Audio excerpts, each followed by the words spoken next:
Bonjour et bienvenue. Aujourd'hui, je vais vous parler des travaux de recherche du Dr Joe Dispenza, qui énonce que nous pouvons créer à partir de nos émotions et de nos énergies.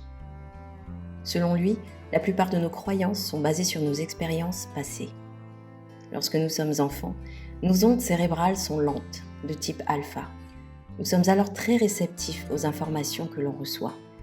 Et ce sont ces informations que nous recevons dès notre plus jeune âge qui influencent une grande partie de nos croyances, car nous les acceptons en tant que vérité absolue sans les analyser. Notre programmation commence déjà par le biais de l'éducation que nous recevons de la part de nos parents, des autres membres de la famille, de l'école, de nos amis, etc. Notre esprit analytique n'apparaît que vers l'âge de 12 ans. Nos croyances proviennent également des émotions que nous avons ressenties lors d'une bonne ou d'une mauvaise expérience. Mais l'être humain a tendance à se rappeler plus facilement des mauvaises expériences que des bonnes. D'une manière générale, les gens ne voient pas les choses telles qu'elles sont. Ils voient les choses telles qu'ils sont eux-mêmes.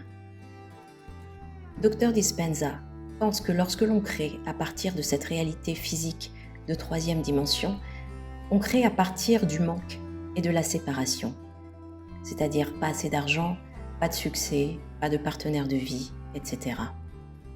Et dans ce cas, nous attendons la richesse pour nous sentir abondants. Nous attendons le succès pour nous sentir puissants. Nous attendons notre guérison pour ressentir de la gratitude, etc. Dans ce cas de figure, nous ne créons rien du tout. Nous nous contentons juste de réagir aux éléments extérieurs et de subir la vie au lieu de la vivre. Nous sommes de bonne humeur parce que les choses se sont bien passées, ou nous sommes de mauvaise humeur parce que rien ne se passe comme prévu. Mais les travaux du Dr Dispenza et de beaucoup d'autres chercheurs ont permis de découvrir qu'à partir du moment où vous ressentez de la gratitude, votre guérison commence. Lorsque vous commencez à vous sentir méritant et abondant, vous commencez à générer des richesses. Lorsque vous vous sentez puissant, vous vous dirigez vers le succès. Il faut comprendre que l'on peut créer à partir de l'unité, plutôt que de créer systématiquement à partir de la séparation et du manque. Nous devrions nous poser une question importante. En une journée, combien de temps accordons-nous aux choses matérielles ? Et pendant combien de temps pensons-nous en termes d'énergie ? C'est-à-dire d'un point de vue quantique, de ce champ invisible d'énergie que l'on ne peut ni voir ni sentir, mais qui existe. Lorsque l'on veut quelque chose, il faut établir une intention très claire et porter son attention sur le sujet. L'intention et l'attention, mais pas n'importe quelle attention. Si vous pensez constamment au fait que vous êtes seul et que vous tardez à trouver votre partenaire de vie, ce n'est pas la même énergie que si vous vous sentez déjà heureux d'être en vie, complet et prêt à recevoir de belles opportunités. Dans ce cas, l'apparition de votre partenaire idéal ne sera que la cerise sur le gâteau. Et avez-vous remarqué que très souvent, c'est lorsque vous ne cherchez rien en particulier que les choses arrivent comme par magie.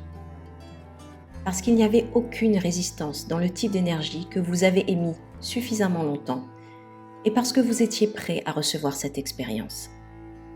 Dr Dispenza affirme que lorsque notre énergie est alignée au futur que l'on veut expérimenter, eh bien l'objet de notre attention finit par venir à nous.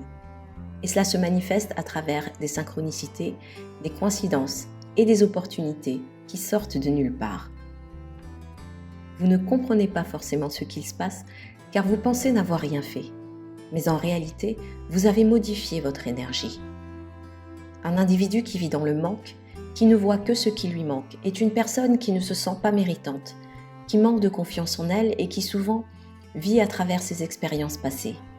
Elle est habituellement frustrée, impatiente ou éprouve du ressentiment envers une autre personne. Pourquoi ? Eh bien parce qu'elle trouve que sa situation ne change pas, que ça prend trop de temps, etc. La plupart des gens vivent au quotidien sous l'influence des hormones du stress, telles que le cortisol ou l'adrénaline. L'organisme est alors en permanence en mode survie. Joe Dispenza explique que notre corps finit par être dépendant de ces hormones du stress que produit notre cerveau. En gros, nous devenons inconsciemment accros aux situations que nous vivons tous les jours. Et c'est la même histoire qui se répète encore et encore. Chaque journée ressemble à la précédente et à la suivante.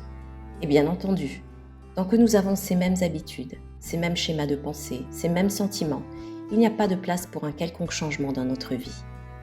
Joe Dispenza estime qu'il est possible de créer lorsque nous sommes en état de stress permanent, mais c'est beaucoup plus compliqué et cela demande beaucoup plus de temps. Un exercice conseillé par Dr Dispenza est d'écrire tout ce que vous ressentirez lorsque votre intention ou votre désir deviendra réalité. Le but est de ressentir toutes ces émotions avant que tout cela ne se matérialise. Alors, comment se sent une personne abondante? Libre, heureuse? Elle éprouve de la gratitude d'être en vie. C'est un exercice à pratiquer tous les jours. La plupart du temps, nous ne sommes pas si loin d'atteindre nos objectifs, mais à chaque fois que nous éprouvons de l'impatience ou de la colère, c'est comme si nous mettons un frein à la réalisation de notre projet. La première étape est de devenir conscient de nos schémas inconscients, de nos différents programmes. À quoi pensons-nous en permanence et comment nous sentons-nous quand on y pense? Que faut-il changer? Comment une personne méritante, abondante ou en bonne santé agirait? Pratiquez ça dans votre tête, dans votre imagination, tous les jours. Et sachez que votre corps ressentira ce que vous avez envie de ressentir. Il ne fera aucune différence entre la réalité et le film que vous vous faites dans votre tête. Lorsqu'il y aura cette cohérence entre votre cœur et votre cerveau, c'est à ce moment-là que les choses vont commencer à changer. Donc agissez tous les jours comme une personne abondante et cela deviendra votre nouveau programme. Vous deviendrez une personne abondante. En devenant conscient de votre programmation de départ qui ne vous sert pas, vous pouvez décider du nouveau programme que vous souhaitez intégrer dans votre subconscient et ainsi vous diriger vers la vie que vous souhaitez. Merci de m'avoir suivi, merci de vous abonner, j'apprécie beaucoup votre soutien et je vous dis à très bientôt.